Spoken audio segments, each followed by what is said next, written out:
The Beatles.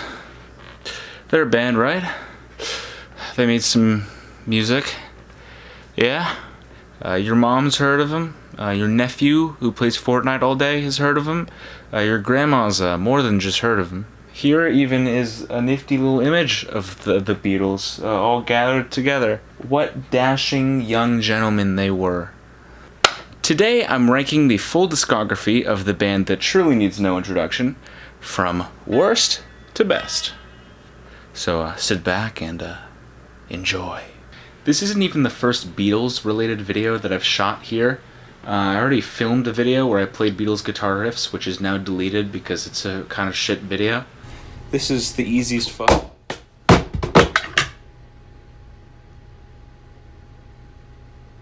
But yeah, getting deja vu. Anyways, let's go. When I'm walking beside her. So clocking in right at the bottom, we got Beatles For Sale, which is funny because this definitely feels like the discount Beatles album. I wouldn't call it like downright bad.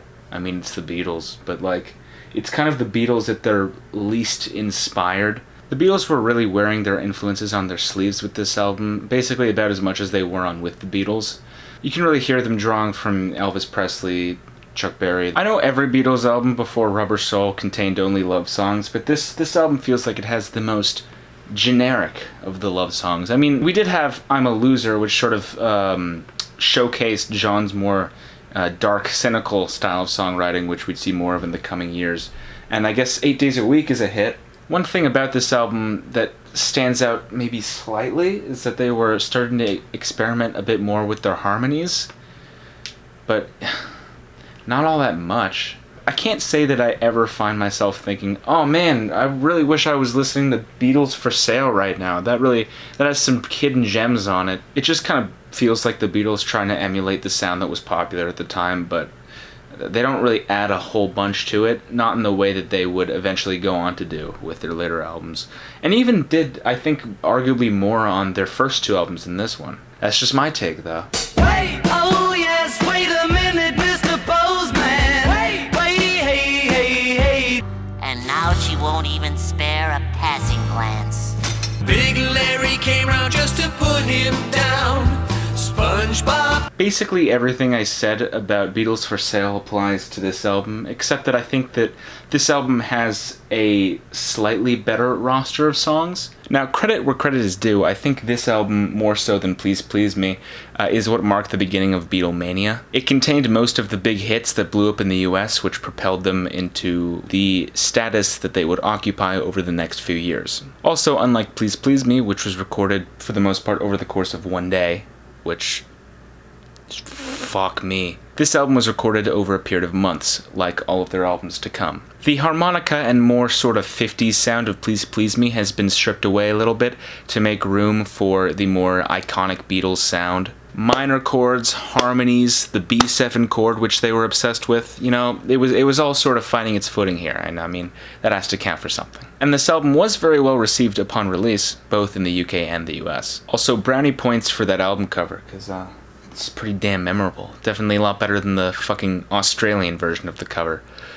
Whoever decided that fucking this is better than this, I don't know, but hopefully they didn't have a job for too much longer after they made that decision. I'm a big fan of All Your Loving, and I also like Hold Me Tight.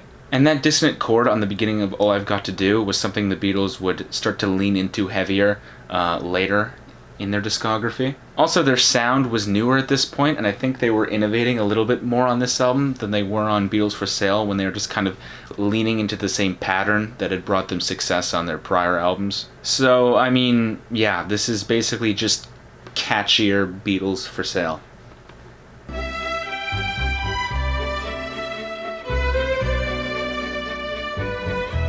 So here's an album that I have problems with for completely different reasons than the last two. Whereas the last two albums I found to be somewhat generic and uninteresting, for Beatles standards at least. This album is, well, I feel like it was kind of throwing meat at the wall to see if it would stick, and I don't know if it entirely stuck. Opening this album is Yellow Submarine, which, though it's kind of a bit of a guilty pleasure, I do find it to be one of the most annoying Beatles songs. And the other songs kind of feel like the ambient interlude sections on later Beatles albums, except without the actual songs to back them. I mean, fucking, what do you got here? Like, Only a Northern Song? How about Only a Shitty Song? But then there are treats like Hey Bulldog, which I still maintain is a very underrated Beatles song. The first half of the album is a collection of original songs and repurposed Beatles songs from other albums. And the second half of the album is this instrumental medley helmed by George Martin, which I actually quite like. I mean, it doesn't really scream Beatles to me all that much, but I think there are some really nice sounds on there. But overall, this album was just kind of thrown together to be released alongside the Yellow Submarine movie. So, I don't know, it doesn't really feel all that much like a real Beatles album to me. I mean, it technically is an official Beatles album, but again, it really doesn't feel all that much like a thought-out Beatles album at all. Can't buy me love, love, can't buy me love. Oh, so this is the thanks I get for working overtime. I've been working like a dog. There's a lot of things I like about this album. There's a lot of songs on here that are guilty pleasure for me. I should have known better with a girl like you. Hey, hey, hey. And I do. And I mean, the title track, A Hard Day's Night, is easily one of the most iconic Beatles songs. And that opening chord may be the most iconic opening chord in rock history. The only other chord being as iconic, also coming from the Beatles. I still find it funny that these songs don't have any kind of consecutive plot throughout them, and yet they had to build a whole movie surrounding them. And better yet, the movie is actually entertaining. That's just a miracle right there in itself. This album also has other favorites of mine, like I Should Have Known Better and Can't Buy Me Love. I just think that as a group they were honing their craft a little bit more than on albums like with the Beatles at this point. It's still a kind of generic pop album overall at the end of the day, though I think it does have better writing and instrumentation than the previous few Beatles albums. It is still, I think, a fairly generic pop album at the end of the day, even if it does have better writing than the previous few albums. Well, shake it up, baby, now. Shake it up, baby. Twist and shout. Twist and... Well, she was just 17. You know what I mean.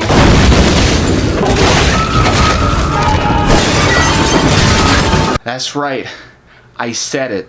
I believe that Please Please Me is superior to the other OG Beatles albums. But why? Well, I feel that this album is just more dynamic and effective with its songwriting, and more catchy, for that matter. I mean, the Beatles are very often credited with changing how rock was written, with using minor chord progressions instead of the same... even though they did actually use that with the Beatles. And while they did popularize it, they definitely weren't actually the first to do it. But anyways, I think this album is actually a far better indicator of that than the next two. Though I don't think that that's the general consensus amongst people. And this album does contain a lot of my favorites, all of which are on the B-side for some reason. Those being Please Please Me, Love Me Do, P.S. I Love You, A Taste of Honey, There's a Place, Twist and Shout. I mean, if you map out the chord progression of P.S. I Love You, it's quite out there, especially for the time.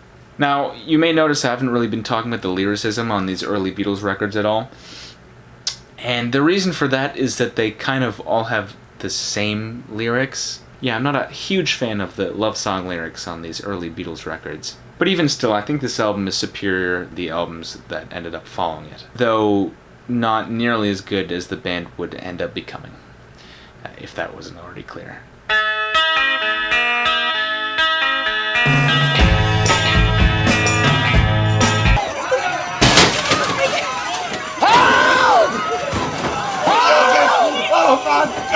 Help. I believe this to be the last of the more by-the-books Beatles albums, with the subsequent Rubber Soul kind of changing everything up. I mean, same kind of general problems that I had with the Beatles and Beatles For Sale, but just better songs. I mean, that's all I can really say. And I think the lyrics are a little bit of an improvement too.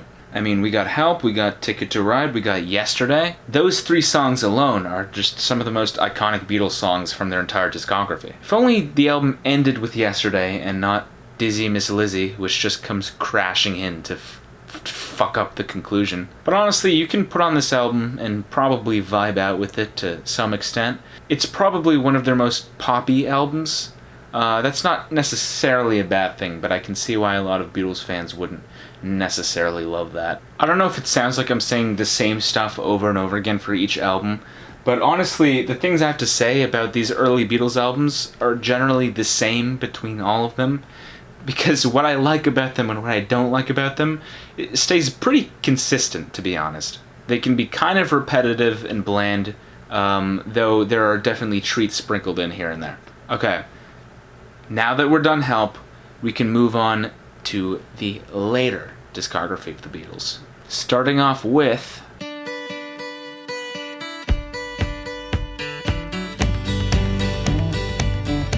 Let It Be, Let It Be, Let It Be. When I find myself in times of trouble, Mother Mary comes to me. Phil Spector massacred this album. He took his pants down, he just took a massive diarrhea shit all over it, and then he packaged it all up with a neat little bow and sent it out.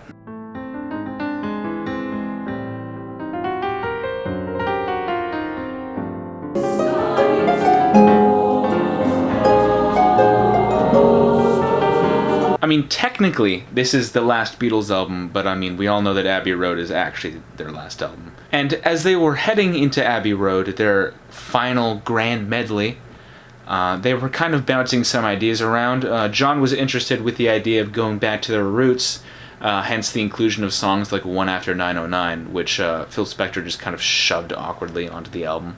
Meanwhile, Paul was becoming very interested in ballads, which would go on to haunt the rest of his solo career. If not for Phil Spector's meddling, which I'll get to in a moment, this would have probably been the most stripped down and laid back Beatles album for a while. I mean, that's what it was supposed to be. This was supposed to be the more simple, back to the basics Beatles album. But then Phil Spector said, no. This is not a simple folk rock album. I'm gonna put full orchestras on here.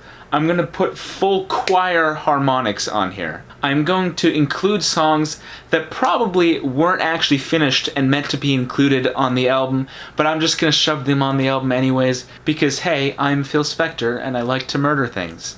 Now, perhaps I sound a little too harsh on Phil Spector. I mean, after all, he did have some just killer ideas about how producing could be done on some of his earlier works. And the influence from his wall of sound just shot its way into the industry almost like a bullet from a gun. But it just did not work with the Beatles at all, especially this album. This may have been the worst possible album for him to tamper with, considering what it was supposed to be. Let It Be Naked is so much better than the actually released version of the album that it's not even funny. It's just frustrating. But despite all that, and despite some very questionable creative decisions from John and Paul, you can penetrate any place. There's still some real gems on this album that shine through. Across the Universe is, I think, an underrated classic, and I think that's one of the only songs on the album that Phil Spector's changes kind of compliment a bit. It doesn't ruin the song the way that it does with certain others. Let It Be is great, I've Got a Feeling's great, Get Back's great. So, you know, there's still a lot to love on here, though it is a shame how much worse it is than it could have been. And, perhaps certain songs shouldn't have been included.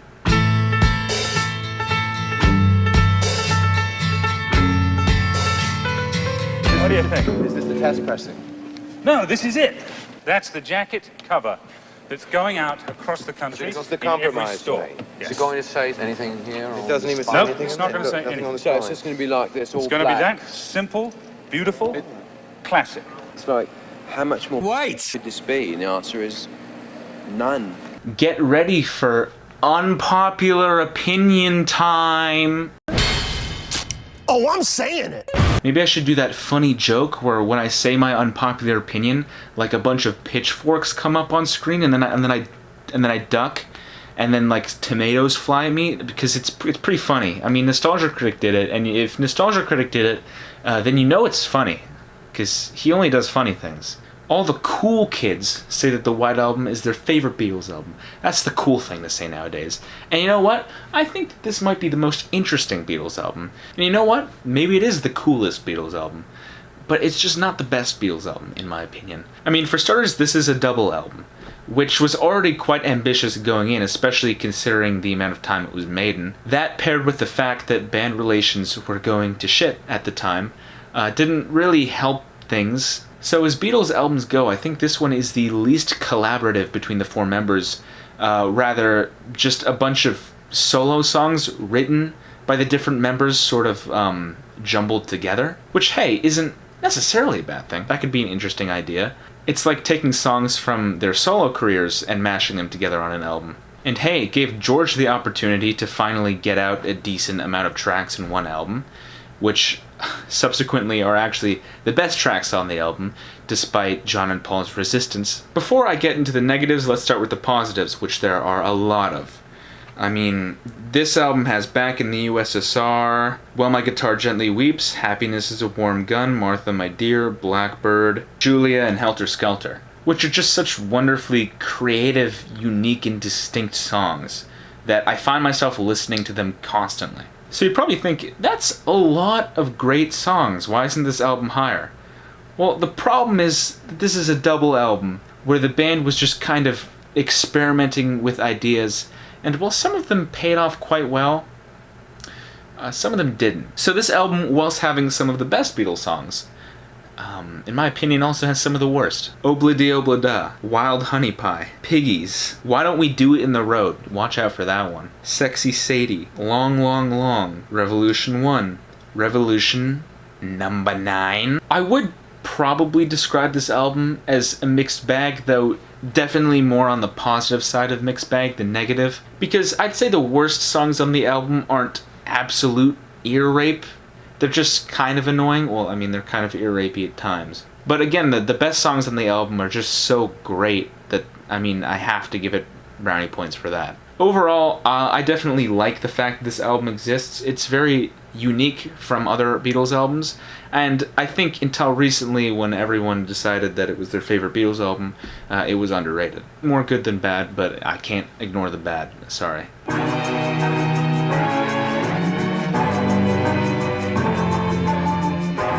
Alright, we are really getting into the good stuff, ladies and gentlemen. Starting off with Magical Mystery Tour, the follow-up to the more than critically acclaimed Sgt. Pepper's Lonely Hearts Club Band. Obviously, the pressure was on for the band to create an album of the same standard, and while I don't think it comes quite up to where Sgt. Pepper's was, I think it comes damn close. Now, for starters, when people talk about the Beatles' drug music, most likely they're mostly talking about this album. And though it's the weirdest Beatles album, I think it also has some of the most interesting and abstract ideas. For instance, the lyrics on Strawberry Fields Forever, which just subtly enough, I think, paints a picture of John who was grappling with existentialism and used Strawberry Fields as a metaphor for a place in his mind that he could go to just shut his eyes and not give a shit about anything. If you just close your eyes, nothing to get hung about. I'm also a big fan of the lyricism of Fool on the Hill and Baby You're a Rich Man, and I think the album just,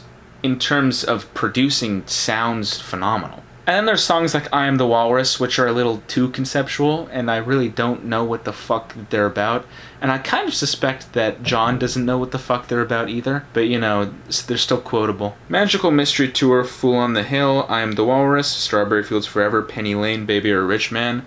I mean, damn, that's a strong roster of Beatles songs. And in terms of the weak songs, I think they're limited mostly to Flying and Blue Jay Way, which kind of remind me a little bit of Yellow Submarine in that they're kind of so conceptual and weird that they kind of forget to be, like, songs. Though even then, I still get some enjoyment out of listening to them. I think that there is still some quality to them. I think that they're a lot better than the worst songs on Yellow Submarine are. So as you can probably tell, I think that this is quite a good album. It's a good thing that what's to come is even better. Picture yourself in a boat on a river with tangerine. I organized the band's first rehearsal, and after watching them jam,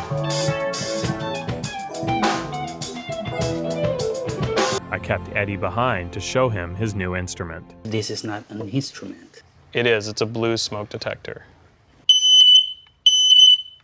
This is going to be the thing that separates us from any other band. This album is to the Beatles as My Beautiful Dark Twisted Fantasy is to Kanye, or as The Dark Side of the Moon is to Pink Floyd. It is considered by most to be their seminal album. Though I think this album is picking up from where Revolver left off, it is the first Beatles album to really craft a world with different characters in it and different locations and such. I mean, there's just so much creativity that was poured into every little crevice of this album that it would take hours to dissect it all. Especially compared to what was being made at the time, this album is just so unique. I mean, yes, it does play off of albums like Pet Sounds, but even then, I think it still definitely adds new layers to it that Pet Sounds didn't have.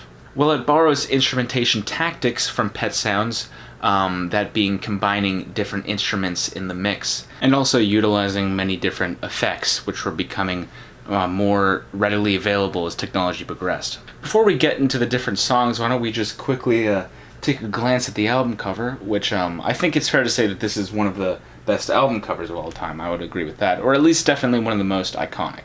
Looking through the track list, it's just gem after gem at first. I mean, title track, With a Little Help from My Friends, Losing the Sky with Diamonds, Getting Better, all tracks that I love. And then the album ends with A Day in the Life, which is just an absolute epic to send off the album with.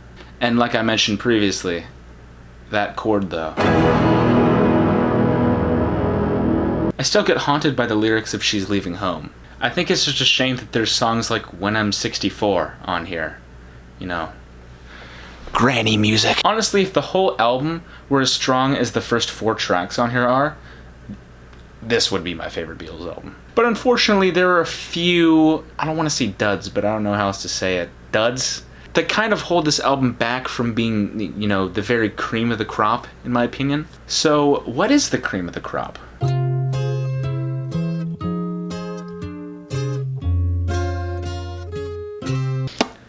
Top 3, folks. Top 3. I'm gonna say this once. Hear me loud. Rubber Soul fans, they're kind of fucking based. I'm epic and based and red pill. And I say that because this album doesn't get nearly the recognition that it deserves. This is the album that pivoted the Beatles away from love songs towards more experimental and emotional music. This is the first Beatles album which I think really showcased their talent for writing lyrics, and it also contains my favorite Beatles song, In My Life. It's also the first Beatles album to showcase that unique instrumentation that they would go on to utilize throughout their latter albums. And I also think that this might do it the best of any of their albums. Well, minus a certain album that we'll get to. That fucking sped up piano solo on In My Life,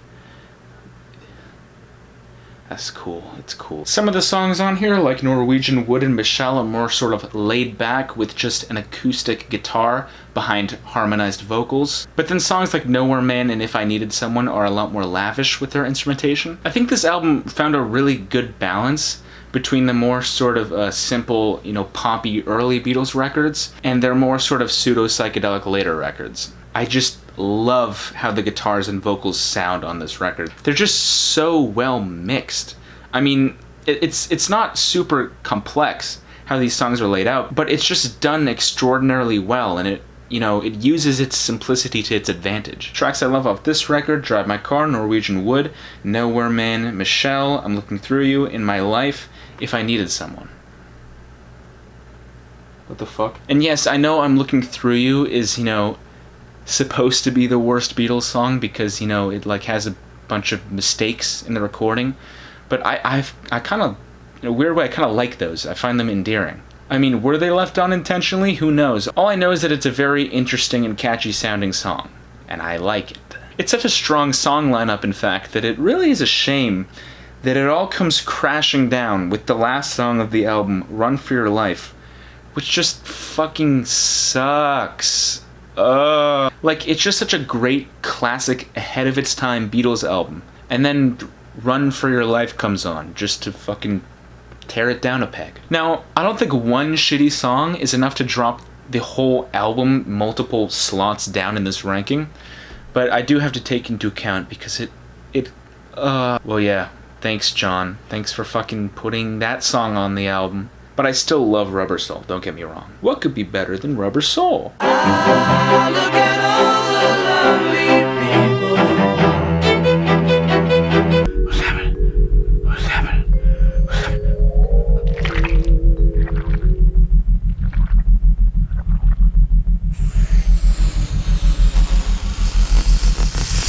Revolver's a fucking trip. In more than one sense of the word. I think this is the album where they officially stopped caring what the media thought of them, and were like, you know what, fuck you. We're not gonna tour anymore. We're just gonna fucking take acid and make music about it. There's nothing you can do about it. And you know what? It paid off. This album was incredibly conceptual, but also just dripping with this unique, lucid production. There's backwards guitar solos.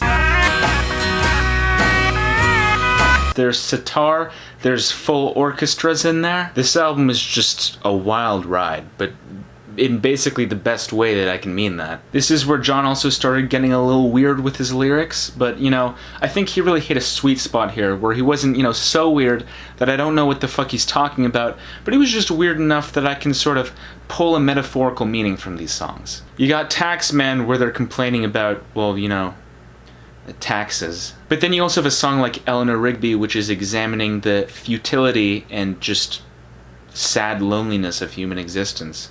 Eleanor Rigby picks up the rice in the church where a wedding has been, lives in a dream, waits at the window wearing the face that she keeps in a jar by the door. Who is it for? Are the lonely people. Where do they all come from? This is a depressing but also really well-written song. The album also deals with more philosophical issues on songs like I'm Only Sleeping and Tomorrow Never Knows. But then there's also happy-go-lucky songs like And Your Bird Can Sing. In short, this album was the Sgt. Pepper's before there was a Sgt. Pepper's. And I think, unfortunately, this album doesn't get nearly the recognition that it deserves, because I think this was their masterpiece that completely changed the tide of their sound. And also, this album cover is fucking awesome. Okay? Pay it the respects, damn it. I basically like everything on here except Yellow Submarine, which feels just like a little bit out of place, you know? Ironically, it kind of fits better on the album Yellow Submarine, even though that album came out 3 years later when the Beatles' sound was, like, considerably different. But whatever. That was Revolver, number 2. What could number 1 be? You already know what it is. You already knew what it was coming into this video.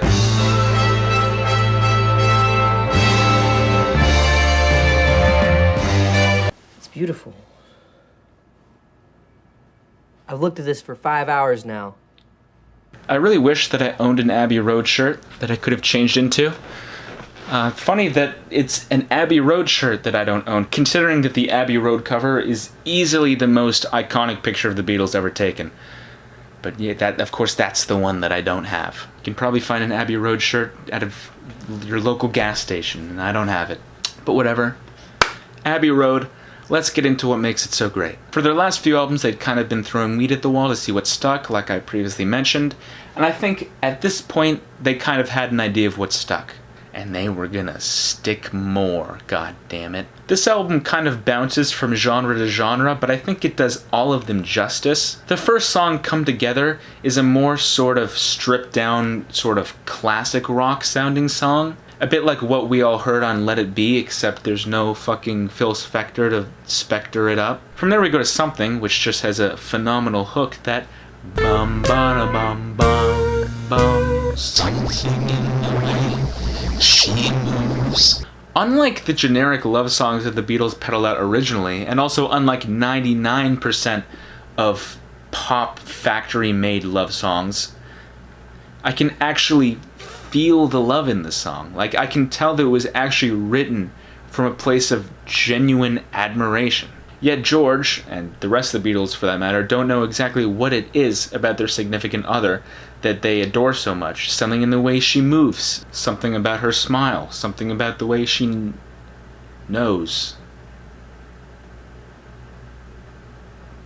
Maxwell's Silver Hammer is most certainly one of the sillier songs on the album, which I could see definitely being a turnoff for some. And yeah, the album does have that more sort of child-friendly, goofy side, but, you know, I still like this song. I still think it's a good amount of fun. Oh Darling's catchy.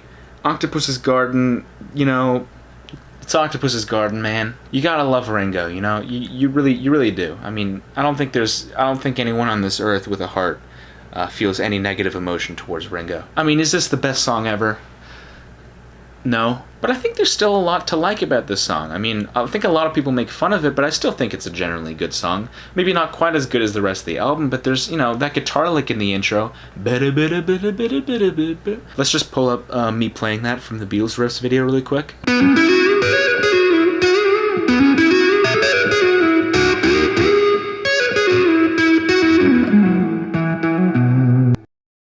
That's the one, that's the riff. Also, the vocal effects on that underwater part are pretty damn cool as well. I Want You, She's So Heavy. This is a kind of creepy, decrepit love song, as opposed to something which was a pure love song focusing on the most positive aspects of infatuation. This song is more so dealing with the negative kind of obsession that love can bring. Not only is the song kind of creepy sounding, but it ends with this like 3-4 minute long instrumental where a swell slowly grows over it until it just abruptly cuts out, and that's the end of the A side. Here Comes the Sun.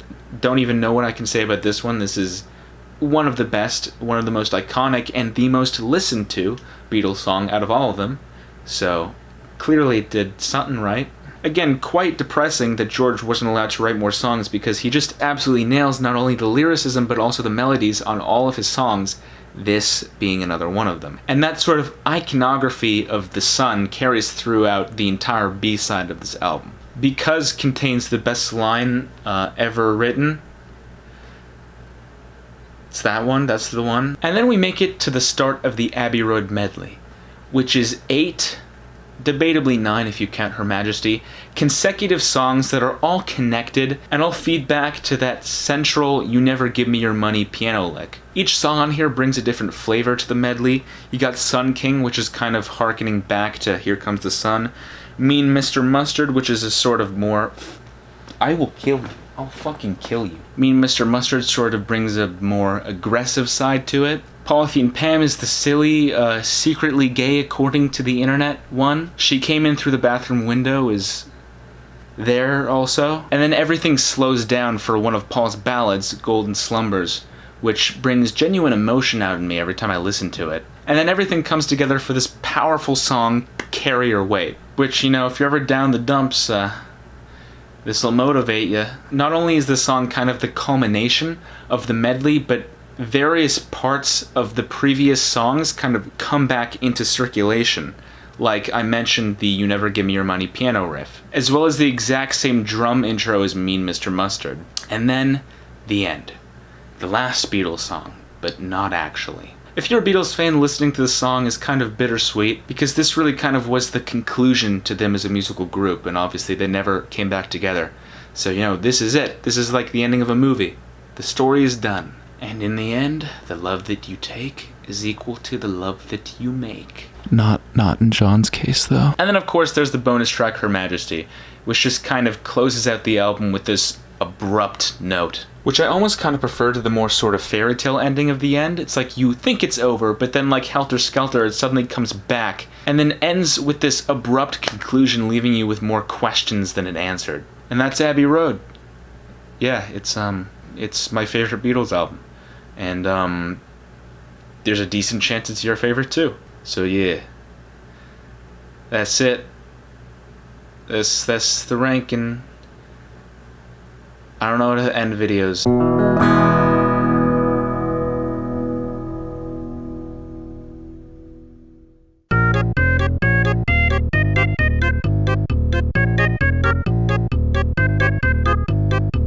Have you any hobbies?